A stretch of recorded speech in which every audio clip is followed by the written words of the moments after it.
I D എടുക്കാനാണ് പോകുന്നത്. അപ്പോൾ ഇതിൽ ആഡ് ഡിസ്ട്രിബ്യൂട്ടർ കൊടുക്കാം.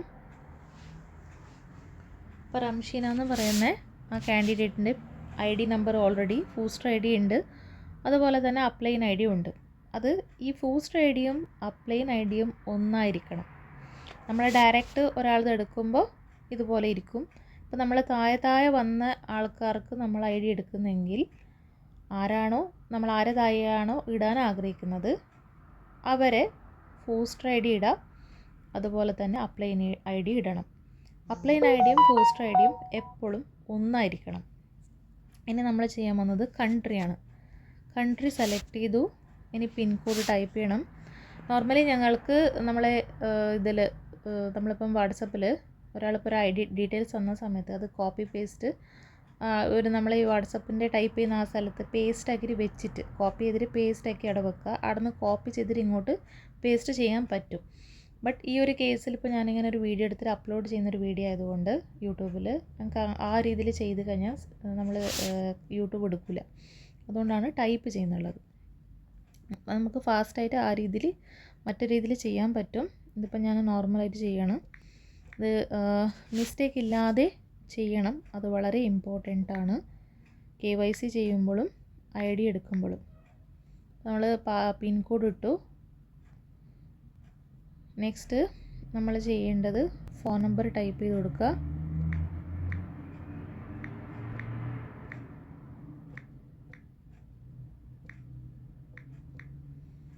അത് കഴിഞ്ഞിട്ട് ഇമെയിൽ ID മിസ്റ്റേക്ക് ഇല്ലാതെ ടൈപ്പ് ചെയ്യണം, ശ്രദ്ധിച്ചിട്ട്.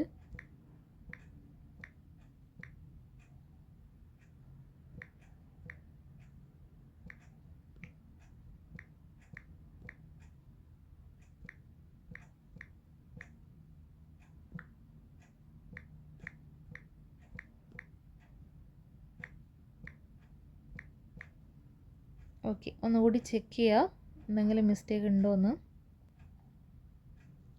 അത് കഴിഞ്ഞിട്ട് നെക്സ്റ്റ് നമ്മൾ സെലക്ട് ചെയ്യുക എന്താണെന്ന്. ടൈറ്റിൽ ഞാൻ മിസ്റ്റർ സെലക്ട് ചെയ്തു. ഫസ്റ്റ് നെയിം എങ്ങനെയാണോ അവർ നമ്മൾക്ക് തന്നിട്ടുള്ളത് അതുപോലെ ചെയ്യണം.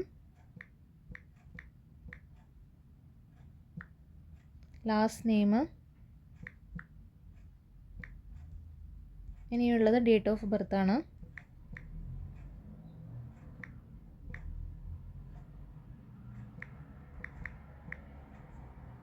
ഇനിയിപ്പോൾ നമുക്കൊരു ലാംഗ്വേജ് സെലക്ട് ചെയ്യാം.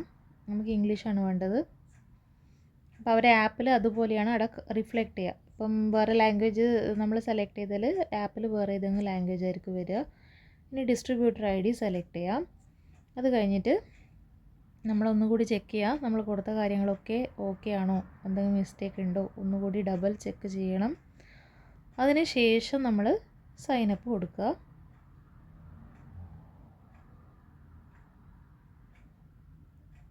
അപ്പോൾ ID ക്രിയേഷൻ കഴിഞ്ഞു. ID ക്രിയേഷൻ കഴിഞ്ഞ സമയത്ത് നമുക്ക് ഇതൊരു സ്ക്രീൻഷോട്ട് എടുത്തിട്ട് അവർക്ക് അയച്ചു കൊടുക്കുക. ഇവിടെ ഓക്കെ കൊടുത്താൽ മതി. അവരുടെ അണ്ടറിൽ ID ക്രിയേഷന് നടന്നു. ഇതാണ് ID ക്രിയേഷൻ്റെ പ്രൊസീജിയർ.